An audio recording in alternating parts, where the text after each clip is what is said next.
Title: The War Over Water. The sound of splashing water jolted me awake. At first, I thought it was just a weird dream, maybe my mind playing tricks on me. But then came the laughter. High-pitched, carefree, and most definitely not mine. Frowning, I reached for my phone and pulled back the bedroom curtain. My half-asleep state vanished instantly. There, in my private pool, a full-blown party was in progress. Strangers lounged on floaties, kids cannonballed into the deep end, and a speaker blasted music so loud that my window vibrated. The scent of chlorine mixed with sunscreen and the unmistakable tang of beer. My patio, the one I had carefully designed with a sleek set of lounge chairs, was now occupied by people who had no business being there. A group of women sat in my chairs, sipping margaritas as if they owned the place. And right at the center of it all, cocktail in hand, sunglasses perched atop her overly styled blonde hair, was none other than Karen Whitmore. Karen, the self-proclaimed queen of the neighborhood HOA. I had known she was in trouble from the moment I moved in. She acted as though she ran the place, enforcing rules that didn't exist and making sure everyone bent to her will. Once, she left a note on my car for parking in my own driveway because, according to her, it ruined the neighborhood's aesthetic. But this was next-level insanity. I stormed outside, barely dodging a kid flinging water balloons, and came to a halt just behind Karen's chair. "What the hell is going on?" I demanded. Karen barely spared me a glance, sipping her drink with an infuriating level of nonchalance. "Oh, relax. It's just a little community gathering." I stared at her, incredulous. "A community gathering? This is my backyard. My pool." She waved a dismissive hand, not even looking at me. "Oh, don't be so dramatic. It's not like you were using it." My jaw tightened. "That's not the point. You trespassed onto my property and threw a party without even asking." Karen finally turned to face me, a smirk playing on her lips. "You're part of the HOA, sweetheart. And the HOA has a rule about unused amenities being shared among the community." I knew she was bluffing. "That's complete BS, and you know it." "Oh, come on," she scoffed. "It's for the good of the neighborhood. We have guests over, and I couldn't just let them sit in the heat, could I?" I glanced around at the people enjoying my pool as if they had every right to be there. A man in swim trunks raised a beer at me in what I assumed was meant to be a friendly toast. One of the women on my patio whispered something to her friend, giggling. I turned back to Karen. "You have 10 minutes to clear out, or I'm calling the police." Karen's smirk deepened. "Oh, honey, the HOA and I have a great relationship with the local officers. They're not going to do a thing." I clenched my fists. "Fine. Then I'll handle this my way." She laughed. "Do whatever you want. But good luck getting rid of us." With that, she turned away, effectively dismissing me in my own damn backyard. I stormed back inside, my mind racing. Karen had backed me into a corner, and she knew it. The police probably wouldn't take a trespassing call seriously, and confronting her directly would just escalate things in a way that played into her hands. No, if I wanted to win this, I had to think smarter. I had to hit her where it hurt. And just like that, the perfect plan formed in my mind. The rest of the evening, I kept a close eye on my pool from my window, watching as Karen and her guest partied without a care in the world. It took everything in me not to storm back out there and dump ice water on all of them. But patience was key. By the time they finally left, hours later, leaving behind trash and empty beer bottles scattered around, I was more determined than ever. The next morning, I woke up early, retrieved my package, and smiled. The small vial of chlorine-reactive pool dye looked unassuming, but I knew the effect would be spectacular. Completely harmless, but when added to a chlorinated pool, it would turn the water a brilliant, radioactive-looking shade of neon green. I waited until just before noon, when the sun was high and Karen's second round of party guests started trickling in. Slipping outside unseen, I poured the dye into the filter system and stepped back inside, watching through the window. It took a few minutes, but then, perfection. The water slowly shifted from crystal blue to an unnatural, glowing green. I barely contained my laughter as shrieks filled the air. "Oh my God, what is that?" someone screamed. "Is the water toxic?" Karen, who had been lounging with an air of self-importance, bolted upright in her chair. What happened to the pool? Panic spread like wildfire. Partygoers scrambled out of the water, some slipping on the wet pavement in their haste. The green dye clung to their skin and swimsuits, making it look like they'd been swimming in radioactive sludge. One man tripped and fell face first into a tray of snacks, while another woman desperately tried to rinse off in my garden hose. I finally stepped outside, arms crossed. "Oh no," I said, feigning concern. "Looks like my pool's experiencing a chemical imbalance." Karen spun to face me, her face red with fury. "What did you do?" I shrugged. "Well, you said it was a community pool, right? So I just did some routine maintenance." Her mouth opened and closed, no words forming. Behind her, one of her guests cursed as he realized his white swim trunks were now permanently stained green. "This is vandalism," Karen finally shrieked. "Oh no, Karen," I said, barely suppressing a grin. "This is just a little community fun." The look on her face was worth every second of planning. But I knew this war was far from over. Karen wasn't the type to take embarrassment lying down. No, this was just the beginning. The next morning, I woke up to an email from the HOA. Subject: Violation Notice. Unauthorized chemical use in community pool. Dear homeowner, it has come to our attention that you have introduced an unauthorized chemical substance into the shared neighborhood pool, creating a hazardous situation for residents.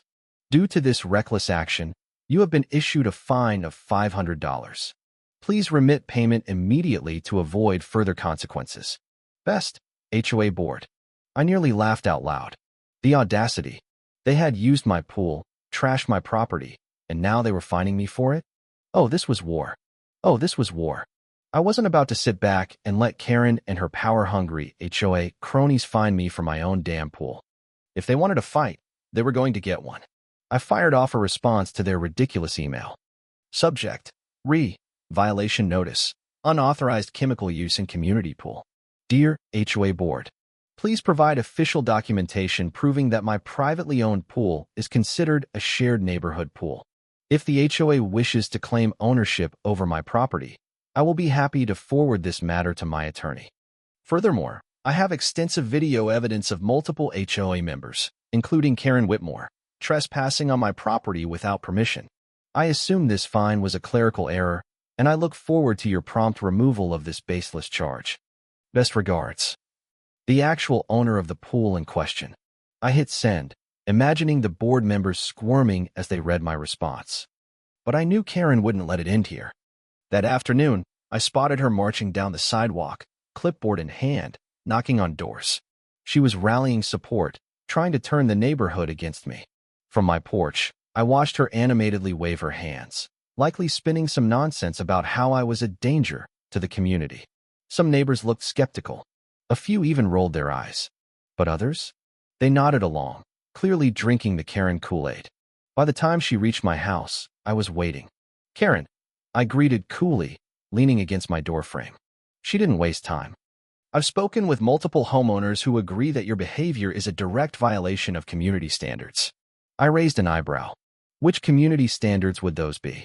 The ones where people don't trespass on a private property? Or the ones where they don't throw unauthorized parties in someone else's backyard?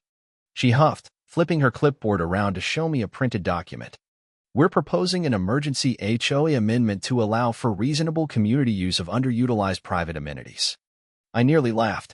"So you want to steal people's property legally?" She clenched her jaw. "It's about fostering community spirit." I smirked.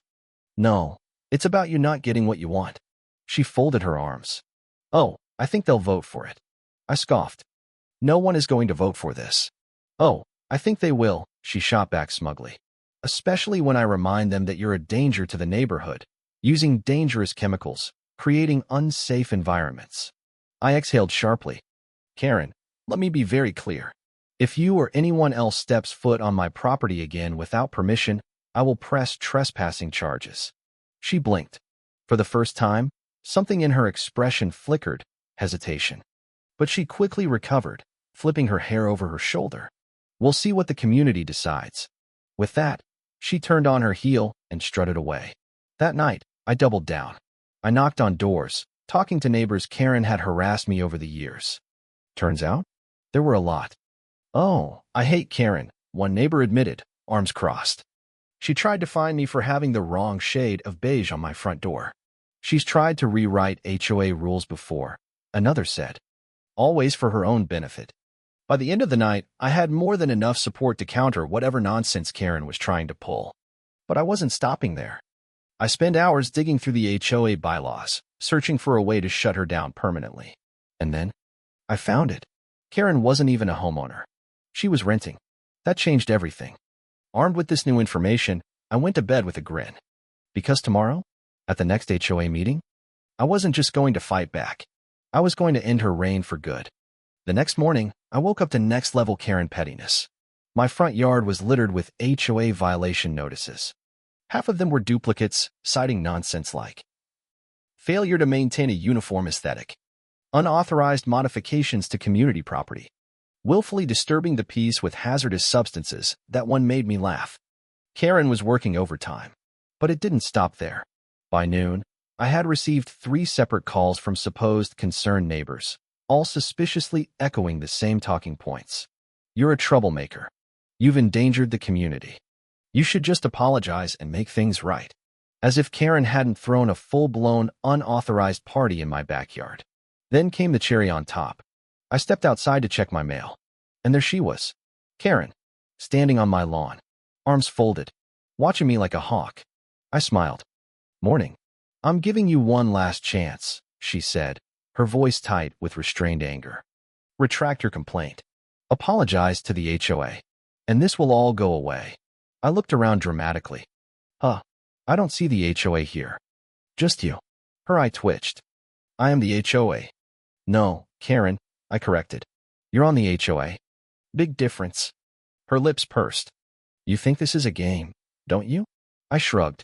I think you trespassed, threw a party in my pool, got humiliated, and now you're throwing a tantrum. Karen's nostrils flared. Fine. Do you want to play hardball? Let's play. She turned on her heel and marched off. That wasn't a good sign. Hours later, I found out exactly what she meant.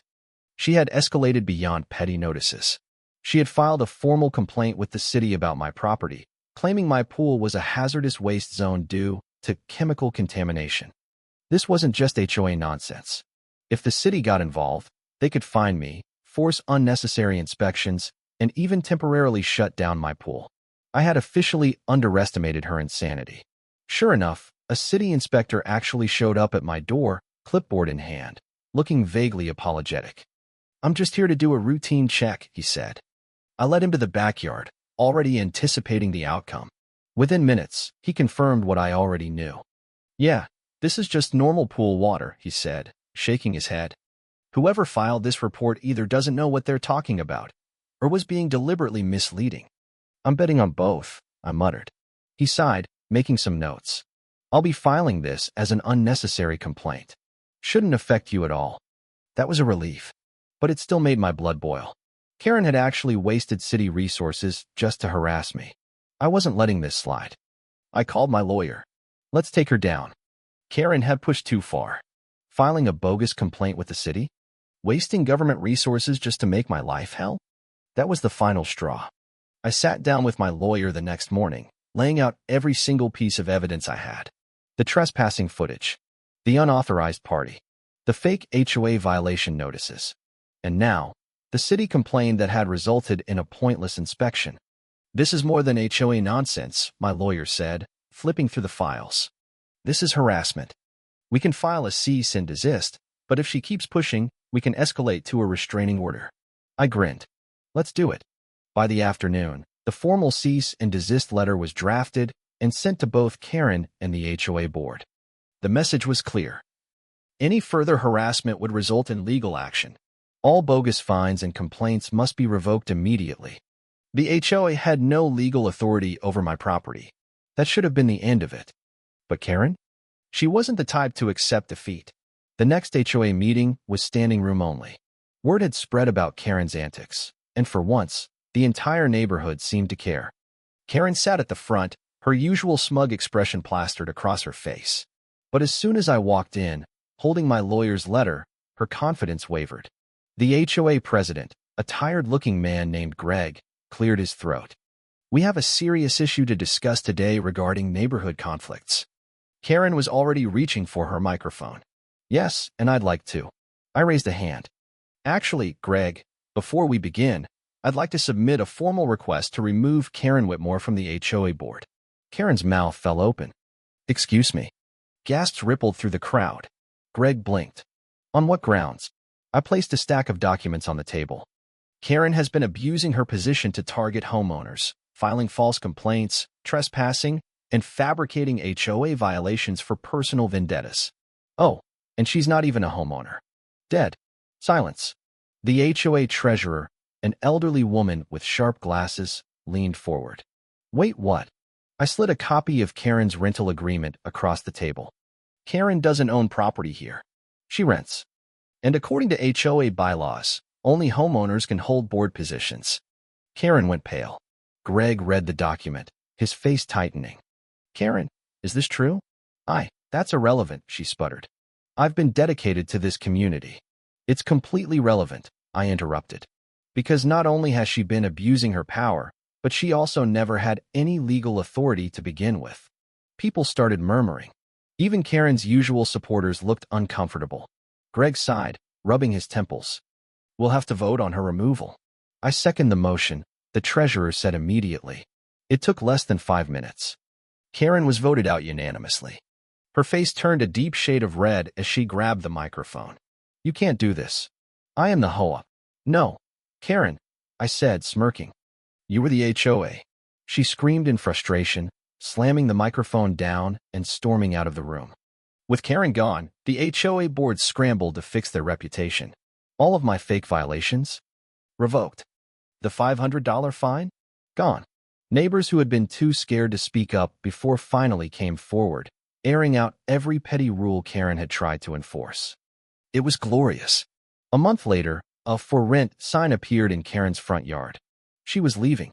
On the day the moving trucks arrived, I sat on my porch, sipping a beer and enjoying the sight. As Karen climbed into her car, her gaze locked onto mine. For a moment, I thought she might say something.